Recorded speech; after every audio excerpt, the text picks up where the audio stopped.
오늘 본 하나님의 말씀 구약 성경 아모스 5장 24절입니다. 다 찾으신 줄 알고 저부터 한 절씩 같이 함께 똑하여 읽도록 하겠습니다. 24절입니다. 오직 정의를 물같이 공의를 마르지 않는 강같이 흐르게 할지어다. 아멘. 기도하겠습니다. 하나님 오늘도 귀한 날 허락하시고 주 앞에 나와 우리가 같은 마음 같은 뜻으로 예배 드리게 하시면 감사합니다. 하나님 우리 마음 가운데 또 우리가 경험하면서 복잡하고 또 번잡한 모든 것들 다 내려놓게 하시고 이 시간 하나님의 말씀에만 집중할 수 있도록 무릇 지키는 많은 것보다 우리의 마음을 지키는 귀한 시간 되기 원합니다. 우리의 어리석었던 모습들 또 우리의 미련하고 아둔한 모습들 하나님 다 용서해 주시고 오직 하나님의 말씀이 우리 마음 안에 새겨져서 이 말씀이 우리의 삶을 움직이는 귀한 힘이 될 수 있도록 주의 성령께서 인도하시길 원합니다. 하나님 예배의 시작과 마치는 모든 순간 주님께 부탁드리오니 무릇 우리의 생각, 마음, 우리의 태도를 지켜주시고 하나님 말씀만이 온전히 왕성할 수 있도록 주님 도와주옵소서. 감사드리며 예수님 이름으로 기도드립니다. 아멘. 전 세계적으로 참 큰 문제가 있습니다. 그것은 무엇이냐면은 모든 세계 경제에서 각 나라마다 이제 중산층이 사라지고 있다는 거예요. 우리 사회 시간에 아마 무슨 도표 같은 거 많이 봤을 거예요. 한 나라가 경제적으로 건강하려면은 부를 아주 많이 갖고 있는 최상위층이나 극빈층보다 중산층이 많이 있어야지만 이 평균을 이루기 때문에 그 나라의 경제가 건강하다고 얘기했습니다. 자, 그런데 전 세계적으로 이제 미국이나 우리 한국, 일본 같은 경우를 살펴보니까 이제 더 이상 중산층이 없다는 거예요. 미국의 사회학자가 1988년부터 미국 납세자의 소득을 쭉 살펴보니까 2010년까지 평균 소득은 33만 불, 그리고 지난 20년간 변한 것이 거의 없다고 합니다. 반면 38만 불 이상을 버는 미국 최상위 1% 부자들의 20년간 소득을 살펴보니까 이들은 계속해서 33%가 평균 증가했대요. 결국 미국도 중산층이 무너지고 모든 경제적인 부가 최상위층에만 다 분배가 되고 그 밑으로 가진 않는 겁니다. 우리나라도 마찬가지겠지만 특별히 미국이라는 사회는 중산층이 무너지고 노동임금 보호라든지 또 의료보험, 퇴직금 중인 문제가 수많은 중산층들을 다 노숙자로 산속으로 들어가서 단체, 집단, 텐트촌을 만들어 살게 할 정도로 굉장히 힘듭니다. 거기에 비하면은 우리나라 의료보험 굉장히 잘 되어 있다고 하는데요. 이건 우리나라도 마찬가지고 또 가장 중산층이 많다라고 세계에서 가장 든든하다고 얘기하는 일본도 이미 중산층이 무너져버린 지 오래되었다고 합니다. 이처럼 사회의 기본권이 보장되지 않으면 특수 계층에게만 유익이 분배되기 때문에 사회적인 문제는 계속해서 발생할 수밖에 없는 것입니다. 오늘 우리가 읽었던 이 아모스서도 어쩌면 지금처럼 혼잡하고 모든 사람이 함께 공유하고 누려야 할 모든 특권 같은 것들이 다 누군가에게만 집중되면 나는 그 문제가 이 성경 속에 아모스가 외쳤던 당대 시대와 어쩌면 우리 시대와 너무 닮은 모습이 아닌가 그렇게 한번 생각을 해봅니다. 먼저 오늘 우리가 읽었던 이 본문에 나오는 아모스라는 사람은 우리가 알다시피 이 아모스라는 사람은 북이스라엘 사람이 아닙니다. 이 사람은 남유다의 사람이에요. 자, 그런데 사람들이 얘기하는 거예요. 야, 너는 우리 북이스라엘 사람도 아니면서 니네 집이 남유다인데 왜 이까지 와가지고 네가 뭔데 하나님의 이름으로 말씀을 선포하냐? 니네 가! 너 필요 없어. 너 그냥 니네 집에 가. 이 아모스 선지자가 자기 자신을 사람들에게 뭐라고 소개하냐면 나는 남유다에서 뽕나무 치는 농사꾼이다, 농부다 이렇게 얘기를 해요. 자, 그런데 우리가 이 부분 나는 뽕나무 재배하는 농사꾼이다라는 이 부분을 굉장히 잘 해석을 해야 돼요. 우리나라 식대로만 해석을 하면은 이 사람은 그냥 남쪽에서 남유다에서 뽕나무 재배하는 과수원 재배하는 농사꾼인가 보다 이렇게 끝내는데 여러분 그러나 성경 원어를 잘 보면 이 단어가 굉장히 많은 함축적인 의미가 있어요. 자, 우리가 알다시피 이스라엘에는 뽕나무가 없습니다. 전부 다 무화과, 우리가 먹는 그런 큰 무화과 아니고 시크무화라고 해서 나무도 아름드리 큰 두꺼운 나무에 한 3cm, 4cm 작은 무화과가 수십 개, 수만 개가 열리는 시크무화, 이집트 무화과 나무를 우리 한국 성경에서는 뽕나무라고 이제 잘못 해석이 되어 있습니다. 요즘 나온 개역개정에 보면 돌무화과 나무로 되는데 원래 명칭은 시크무화, 이집트 무화과 나무를 얘기하는 거예요. 그런데 원어 성경을 보니까 나는 돌무화과, 시크무화를 재배하는 농사꾼이다라고 자기를 소개할 때 재배한다는 이 단어가 굉장히 재밌는 단어예요. 뭐냐면은 손이 부족해서 과실이 떨어지게 내버려두다 그런 뜻이에요. 그러면 이 말은 뭐냐면은 그 당대 아모스는 손이 부족해서 과실을 따지 않을 정도로 부유한 사람이라는 상징이에요. 그게 무슨 얘기냐면은 북이스라엘 사람들이 너 니네 집으로 가라고 했을 때 야 내가 어떤 사람인지 알아? 나 플렉서블, 나 이런 사람이야. 난 돈이 많아가지고 돈을 주지도 않는 사람. 자기 자신을 그 당대 사람들이 이해할 수 있는 단어로 표현한 게 나는 무화과를 재배하지만 손이 없어서 무화과를 따지 않을 정도, 추수하지 않을 정도로 부를 간직하고 있는 난 거대한 상인이다, 농사꾼이다. 그 얘기를 하는 거예요. 그러면 나는 남유다에서 온 농사꾼이야. 우리 단어로만 보면 이렇게 우리는 큰 의미가 안 다가오지만 원어 성경 보니까 어떤 의미로 다가와요? 부자여도 그냥 부자가 아니고 어마어마한 부자라는 것을 상징하는 거예요. 나무에 수많은 무화과 과실이 있음에도 불구하고 돈이 많다 보니까 그것들을 수확하지, 추수하지 않을 정도로의 큰 부자라는 거예요. 왜 아모스가 북이스라엘 사람들이 이 얘기를 하냐면은 나는 아쉬울 게 없다. 나는 이 세상적으로도 돈이 남아도는 사람이기 때문에 아쉬울 게 전혀 없는 사람이지만 내가 믿는 여호와 하나님이 나를 타락한 너희들에게 하나님의 경고의 말씀을 전하라고 나를 보냈다. 내가 뭐 아쉬워서 너희들 앞에 이 얘기하러 온 줄 알아? 나는 아쉬울 게 전혀 없는 너무나도 부유하게 사는 사람이라는 것을 얘기하면서 하나님이 나를 보내셨기 때문에 내가 이까지 이 말을 전하러 왔다라는 걸 강요하기 위해서 나는 뽕나무 재배꾼이다. 이집트 무화과 나무를 거두지 않아도 될 만큼 나는 부유한 사람이라는 것을 얘기를 하는 겁니다. 이 아모스 선지자는 이스라엘이 남과 북으로 나눠져 있을 때 남유다에서 뽕나무, 이집트 무화과입니다. 시크무화를 재배하던 목동이었지만 하나님의 부르심을 받고 그 당대 심하게 타락했던 북이스라엘 사람들에게 하나님의 심판의 말씀을 선포하기 위해서 남유다에서 올라온 사람입니다. 여러분 당시 북이스라엘이 얼마나 타락했으면 북이스라엘에 있던 선지자를 선택하시는 것이 아니고 전혀 상관이 없을 것 같은 남유다에서 사람을 하나님께서 선택하시고 아모스라는 사람을 통해서 니네가 이렇게 타락한 사회에 살고 있다.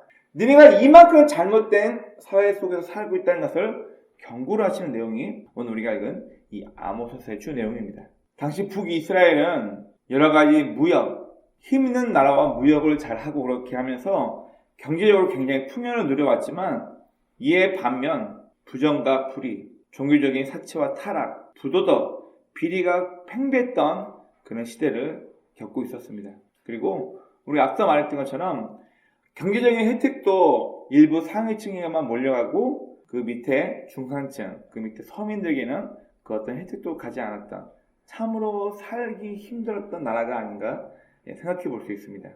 아모스는 이런 이스라엘 사회에 널리 퍼져 있던 상업적인 비리부터 재판관의 부정, 또 성적인 타락, 가난한 자를 착취하는 부유한 사람들, 또 종교적으로 타락한 모습들을 그대로 고발하면서 하나님의 심판이 있을 것을 경고하고 있습니다. 그러면 오늘 우리가 다 읽지 않았지만 이스라엘, 북이스라엘 7가지 죄악에 대해서 아모스가 이 2장 6절부터 8절까지에 하나님께서 말씀하시는 7가지 죄악에 대해서 이야기하십니다. 자, 다 말씀을 못 드리고 제가 한번 추격해 봤습니다. 은을 받고 의인을 팔기, 신 한 켤레를 받고 가난한 자를 노예로 팔아버린다 얘기예요. 그리고 내용이 참 기가 막힙니다. 이 뭐라고 성경에 나와 있냐면 힘 없는 자의 머리를 티끌 먼지 속에서 발로 밟기. 이게 성경에 나와 있는 내용이에요. 연약한 자의 길을 굽게 하기, 즉 힘든 사람을 더 살기 힘들게 한다는 얘기예요. 그래서 여기는 뭐라 나와 있냐면 6절부터 8절까지 말씀 보면 은이나 신 한 켤레의 뇌물만 받고 재판을 잘못되게 한다는 얘기예요. 그리고 부자들에 대해서 뭐라고 표현하고 있냐면 99개를 갖고 있는 부자들이 100개를 채우기 위해서 가난한 자의 1개를 빼앗아서 자기의 100개를 채운다는 얘기예요. 그게 북이스라엘 사람들이 살고 있던 그 당대 사회라는 거예요. 그리고 저울을 속여요. 자, 우리가 알다시피 과거의 저울은 쇠나 아니면 큰 추로 1kg짜리, 5kg짜리, 10kg짜리를 물건을 재고 그 옆에다 달아가지고 이게 10kg의 추와 맞먹는 무게인지 아니면 몇 킬로와 맞먹는지. 근데 10kg짜리 금속을 넣어서 추를 만들었는데 이 추를 더 가볍게 해서 추를 만드는 거예요. 상인들이 다 거짓으로 한다는 거예요. 저울을 속이고 부당하게 세금을 징수하는 사회, 또 과부나 궁핍한 자를 학대하는 사회, 아버지와 아들이 다 한 창녀에게 다녀간다는 사회, 이미 성윤리가 무너졌다는 거죠. 그리고 모든 재단 옆에서 전당 잡은 옷 위에 눕기. 여러분 이게 무슨 말이냐면은 이스라엘 사회는 과거부터 이 겉옷이 굉장히 중요한 역할을 합니다. 여러분 우리 구약 성경에서 사울이 발을 가린다. 동물 속에 들어가서 발을 가린다는 표현은 두 가지 의미를 생각하셔야 됩니다. 발을 가린다는 것은 이스라엘 나라에는 특별히 화장실이 없기 때문에 겉옷을 펼쳐서 용변을 보고 땅에 묻고, 그리고 발을 가린다는 의미는 겉옷을 펴서 자기의 잠자리를 만든다는 얘기예요.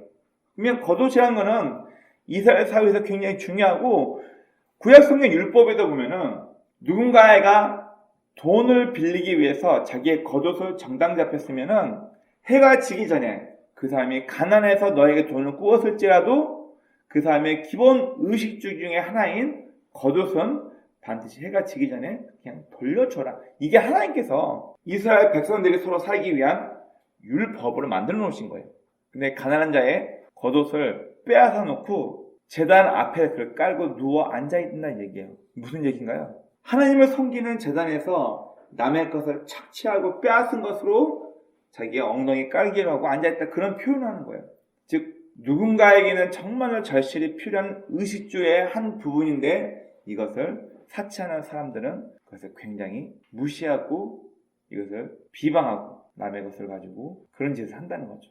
즉 이미 출애굽기 22장에 나와 있고 마가복음 6장 11절에 나와 있는 누군가의 겉옷을 전당 잡으면 그것은 해가 지기 전에 꼭 돌려주라고 하는데, 광야에서는 이게 불문율이에요. 이스라엘뿐만 아니라 고대 근동에서 겉옷의 역할이 중요했기 때문에 이것은 이스라엘뿐만 아니라 그 근처에 있는 모든 나라들이 이 겉옷에 대한 규율은 불문율처럼 누구나 지켜야 할 부분인데 이것까지도 지키지 않는 사회가 바로 그 당대 북이스라엘의 모습이라는 것을 우리에게 고발해주고 있는 것입니다.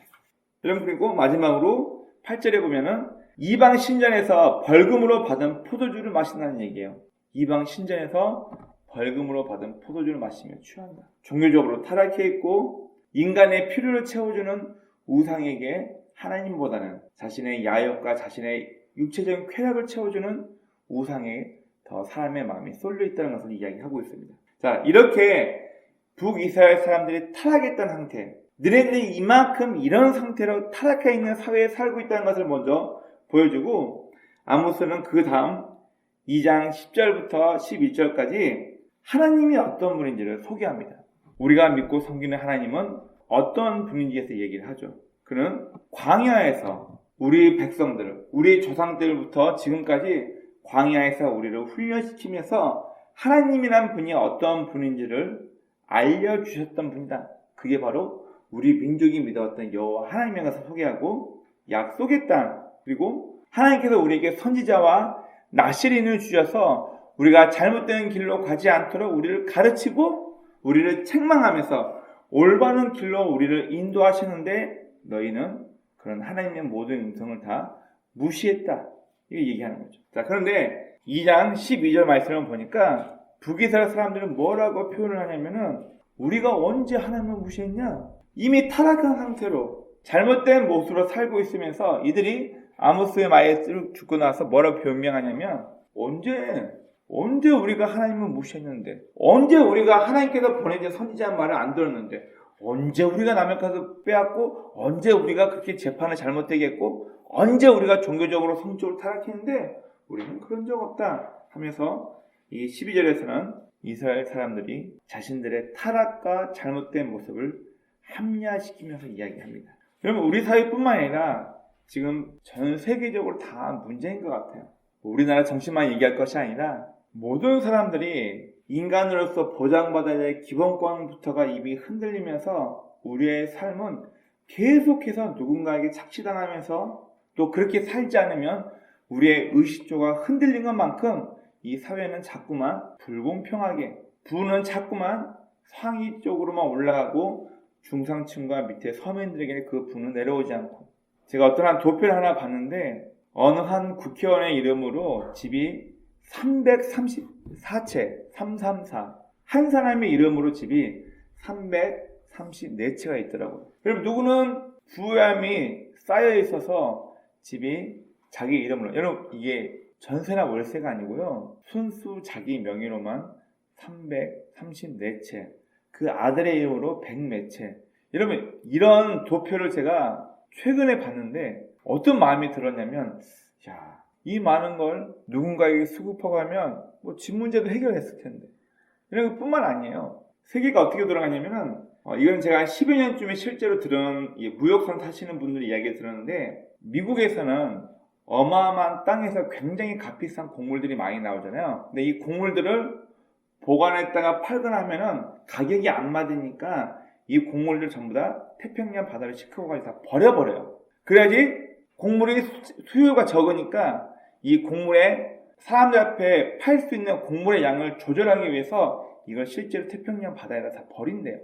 누군가가 그런 얘기를 했습니다. 부유한 사람이 10개 가지고 있는 사람이 먹을 거 없는 사람한테 한 개, 두 개만 나눠주면 이 세상은 굶어 죽는 사람이 없을 것이다 그런 얘기를 했어요. 그럼 이상적으로 맞는 얘기죠. 그런데 그렇게 하는 사람이 없다는 거예요. 요즘 우리 시대에 사회주의, 공산주의를 주장하는 세력들이 굉장히 많습니다. 무슨 이번 정부가 뭐 잘했다 못했다 그걸 떠나서 이들의 논리가 뭐냐면은 이렇게까지 사회가 타락하고 힘들고 중산층과 일반 서민에게 내려가야 될 혜택과 기본 사회권이 보장되지 않는다면 차라리 모두에게 공평하게 전하는 공산주의가 낫지 않냐 이런 얘기를 해요. 그러나 이 공산주의 마르크스의 이 이론이요 책으로 보면 굉장히 이상적입니다. 자, 그런데 이 마르크스가 놓쳤던 것 중에 하나가 뭐냐면은 인간의 탐욕을 기억을 하자면 인간의 탐욕스러운 마음을 머릿속에 두지 않고 이상적으로만 얘기했다는 거예요. 인간은 이미 나는 너보다 더 많은 걸 얻어. 나는 너보다 더 많은 것을 얻었을 때 기쁨을 느껴. 이게 인간의 기본적인 타락한 정서이기 때문에 어떻게 인간이 누군가와 똑같이 무엇을 나눠요? 불가능하다는 거예요. 한 10여 년쯤에 나왔던 다큐 프라임이라는 곳에서 마더쇼크라는 이런 프로그램이 있었습니다. 제가 굉장히 자주 봤었고 아이를 키우는 엄마들에게 꼭 한 번씩 보라고 제가 추천하는 그런 다큐멘터리 3부작 다큐입니다. 이 마더쇼크라는 거는 뭐냐면은 우리나라를 포함해서 5개 나라가 동참해서 엄마와 아이의 유대 관계를 과학적으로 조사하면서 만든 좋은 다큐 프로그램이에요. 그런데 그 중에 한 프로그램의 한 내용을 제가 소개하려고 합니다. 사람이 즐거움을 느끼고 행복함을 느끼게 되면은 사람 머리에 대뇌하고 중간 이 소뇌하고 대뇌 쪽 부분이 빨갛게 노랗게 이 엑스레이 TV 보면은 이게 활성화되면서 사람이 행복을 느낄 때 이 부분이 빨갛게 활성화된대요. 이거를 우리나라뿐만 아니라 여러 나라에서 온 엄마와 아이들을 스튜디오로 초청해가지고 엄마 머리에 이렇게 뇌 활성도를 체크하기 위해서 뇌파 측정기를 다 붙여놓고 모두가 동그랗게 모여있는 원탁 큰 의자 책상 앞에서 아이들과 게임을 합니다. 각자 자기 아이들과 함께 게임을 하면서 다른 나라 엄마들은 아이가 얻은 점수나 게임의 결과에 대해서 즐거워하면서 모니터를 보니까 이 기쁨이나 행복함을 느낄 때 활성화되는 머리의 뇌파의 이 대뇌 부분이 빨갛게 노랗게 파랗게 올라오면서 행복을 느끼고 있는 상태라는 것을 보여주는 뇌파가 스크린상에 보였습니다. 자, 그런데 유독 희한하게 한국 엄마는 자기 딸 아이가 카드를 뒤집고 게임을 하면서 얻게 된 점수에 대해서 얼굴은 웃고 있는데 뇌파가 전혀 활성화되지 않고 그대로 있다는 거예요. 근데 제작진이 굉장히 재밌는 걸 발견해서 거기 보여주더라고요. 옆에 있는 다른 엄마랑 얘기하면서 자기 딸이 얻게 된 유익에 대해서, 우리 딸은 이번에 몇 점을 얻었습니다. 당신 딸은 몇 점 얻었어요? 비교해서 자기 딸이 더 많은 점수를 얻었다는 게 확인되니까 그때 비로소 되뇌 쪽에 있는 머리에 활성화되는 부분이 빨갛게 되면서 행복을 느끼고 있다라고 모니터에 나와 있더라고요. 무슨 말인가요? 남과 비교해서 내가 저 사람보다 더 많은 거 얻었을 때 행복을 느낀다는 거예요. 지금 내가 가지고 있는 것 자체에서 기쁨을 느낀 게 아니고 나와 남을 비교해서 내가 저 사람보다 더 많은 걸 얻었구나 라고 평가되어질 때 비로소 머리가 행복을 느낀다는 거예요. 이건 무슨 얘기인가요? 공평? 여러분 죄송하지만 우리 인간의 머리 자체가, 특별히 제가 말씀드렸던 이 마더 쇼크라는 이 다큐멘터리에서는 나와 내 아이가 얻게 되는 이익에는 관심이 없고 나와 다른 사람을 비교했을 때 내가 저 사람보다 우위에 있구나, 내가 저 사람보다 더 많은 걸 얻었구나, 이게 비교화됐을 때 비로소 행복과 만족을 느낀다는 뇌파 실험을 통해서 뭘 보여주나요? 늘 누군가와 비교하면서 저 사람보다 내가 갖고 있는 것에, 나보다 저 사람은 저런 집에서 살고 저 사람은 저런 수입을 얻으면서 살고 있네, 부러워하는 인생. 좀 죄송하지만 별로 행복해 보이지가 않아요. 여러분, 수년 전에 나왔던 책 중에 미국 하버드의 마이클 샌던 교수가 쓴 책 중에 정의란 무엇인가라는 책이 있습니다. 저도 이 책을 몇 번 읽으면서 답을 내릴 수가 없었어요. 왜 답을 내리지 못했었냐면 결국은 인간은 인간의 욕심대로 따라간다는 것을 말해주고 있기 때문입니다. 이 마이클 샌던 교수의 정의란 무엇인가 책 내용은 공리주의 그리고 자유지상주의에 대해서 이야기를 하고 있습니다. 공리주의라는 건 말 그대로 수많은 사람들의 이익을 위해서 누군가의 이익을 빼앗아 와도 된다. 그러면서 여러 가지 책들이 있는데 책 내용 중에 배가 표류돼가지고 모두가 먹을 음식이 없어서 굶어 죽게 될 위기에 누군가가 제안을 합니다. 저 남자애 곧 죽을 것 같으니까 쟤를 일단 잡아서 먹고 우리가 살자. 이게 영국에서 실제로 있었고 이 사건이 실제로 영국 내에 퍼지게 됩니다. 결국 표류당했던 사람들은 한 청년을 살해해서 그 청년의 고기를 먹고 생명을 보장시키고 살아요. 그리고 표류됐다가 정확히 기억은 안 나지만 지나가는 배에 구조가 됩니다. 그리고 나서 이들은 재판을 받아요. 1급 살인죄로.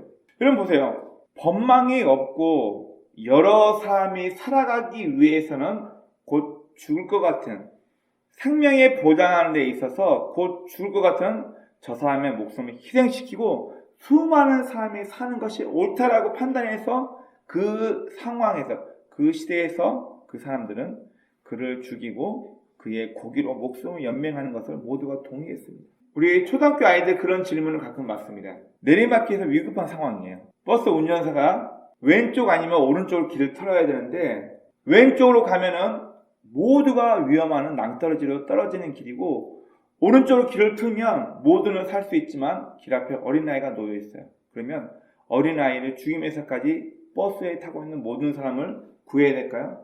아니면 어린아이의 생명을 구하기 위해서 버스에 타고 있는 수많은 승객이 위험에 있도록 길을 다른 쪽으로 틀어야 될까요?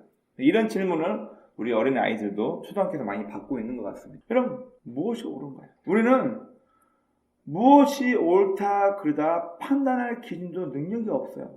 그런데 결국 마이클 샌던 교수가 말하는 정의가 무엇이냐면 공리주의, 모든 사람의 이익을 위해서 선택할 것인가, 아니면 자유지상주의가 말하는 정의가 문제는 매 순간 달라질 수밖에 없다는 것을 우리에게 말해주고 있습니다. 우리 명작 고전 중에 파리대왕이라는 소설이 있습니다. 이 파리대왕 내용도 비슷합니다. 제가 정확한 내용은 기억이 안 나는데 어린 아이들만 보이스카우트 훈련을 하고 태평양을 날아오다가 이 비행기가 사고가 나가지고 아이들이 무인도에 다 표류됩니다.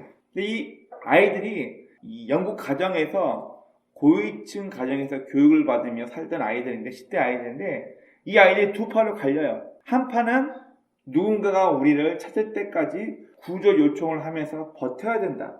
아니다. 여기는 지금 남태평양 한가운데 무인 외딴 섬인데 누가 우리를 구하러 올 거냐. 우리는 여기서 적응해야 된다. 이 두 파로 나뉘어서 싸우다가 결국 서로 헤어집니다. 그리고 섬에 적응해야 한다고 했던 파로 나뉘었던 아이들이 결국 구조를 기다려야 한다는 아이들과 갈려져서 극심하게 대립되다가 결국 이 아이들이요, 자기 친구를 죽창으로 찔러 죽입니다. 그리고 우와, 우리는 우세하다, 우리는 이 무인도에서 살아남을 수 있다, 자기 친구를 죽여놓고 그렇게 환호하면서 아이들이 점점점 미쳐갑니다. 무엇이 이 아이들 이렇게 미친 야생성을 가진 잔인한 아이들을 만들었나요? 그 환경에 놓이니까 자기의 이익을 위해서 인간이 그렇게 갑자기 변하더라는 거예요.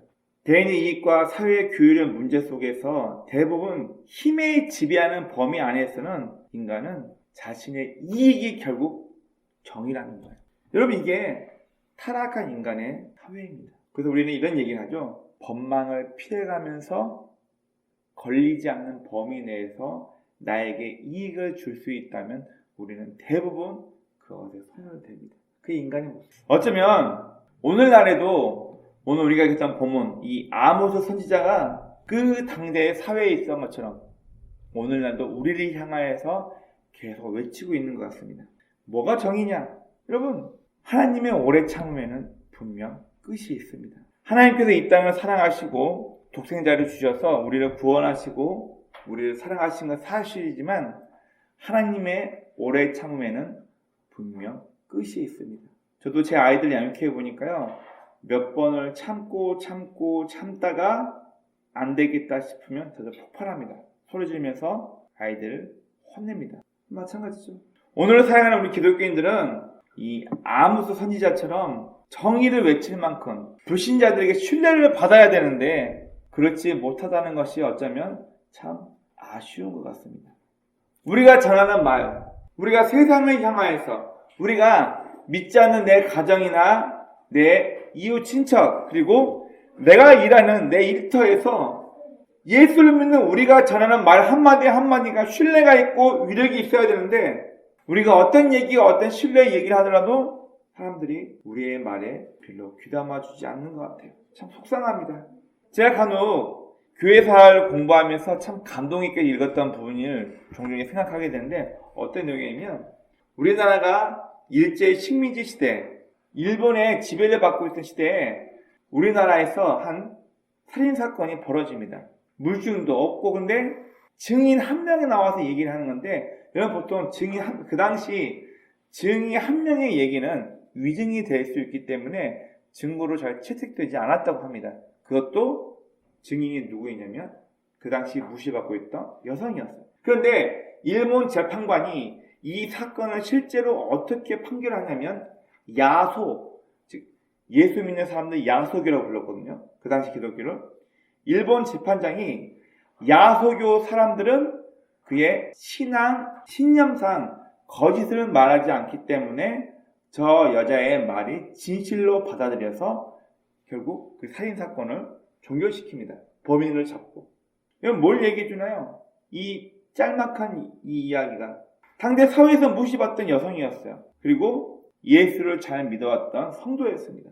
일본 재판관은 야소교, 예수를 믿는 사람들은 거짓말을 하지 않으니까 저 여자의 증거는 확실하다. 이걸로 범인을 잡았어요. 뭘 얘기해 주나요? 우리나라가 그렇게 암흑하고 힘들던 일제강점기 때 예수 믿는 사람들의 말 한마디 한마디가 신뢰였고 그들의 말 한마디 한마디가 진실이었기 때문에 일본의 재판장관도 그 말을 그대로 받아들였다는 거예요. 지금은 어떤가요?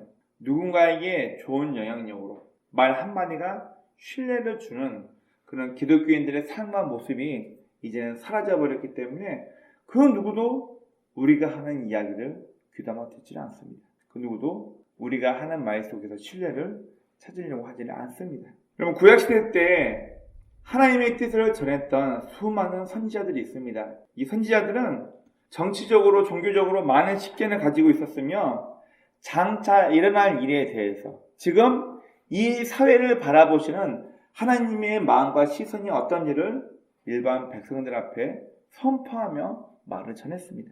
따라서 당시 선지자들은 사회에서 존경받는 현자였고 또 정의를 하나님의 뜻을 전하는 대변인의 역할을 하기도 했습니다. 여러분, 선지자들 혹은 대제사장이 하나님을 등지고 손을 벌렸을 때는 하나님의 뜻을 오라클, 하나님의 뜻을 전달하는 대변인 역할을 하는 거고, 선지자와 대제사장이 백성에게 등을 돌리고 하나님 앞에 손을 들 때는 백성들의 죄악을 회개하며 하나님 앞에 기도하는 그런 중재자 역할을 했던 사람들이 바로 선지자요 대제사장, 이 사람들의 역할이었습니다. 여러분, 저와 여러분들에게는 지금 타락한 이 시대를, 정치 경제적으로 굉장히 불안하고 흔들리는 이 시대를 뒤바꿀 만한 능력이 저와 여러분들에게 없습니다. 통분이죠. 안타깝죠. 인정합시다. 저에게는, 또 여러분 한 명 한 명에게는 이 세상을 뒤바꿀 만한 혼잡스럽고 어려운 이 오늘날 우리 사회를 좋게 바꿀 만한 능력이 저와 여러분에게 없습니다. 그러나 나라는 사람을 오래 지켜봐 왔던 내 가정에서, 나라는 사람의 말과 행동을 지켜봐 왔던 내 주변 사람들, 내 일터에서 나의 말 한마디가, 나의 의견 하나가 그들에게 위력 있게, 그들에게 신뢰성 있게 다가갈 수는 있습니다.